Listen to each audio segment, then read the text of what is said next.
যারা সিপিএম করত, সিপিএম এর হাড়মাদরা খালি জার্সি বদলে এখন বিজেপির দলে নাম লিখিয়ে বিজেপির জল্লাদ হয়েছে।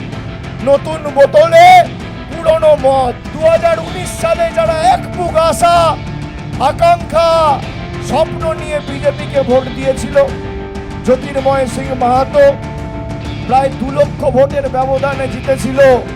মানুষ ভেবেছিল পুরুলিয়ায় ব্যাপক উন্নয়ন মোদী সরকার করবে। তারপর কি করলো? প্রথমে গরিব মানুষের 100 দিনের কাজ বন্ধ, আবাস যোজনায় মানুষের টাকা বন্ধ। এবার চতুর্থবার তৃণমূলের সরকার যখন হবে, অগ্রণী ভূমিকা যেন পুরুলিয়ার মানুষ পালন করে।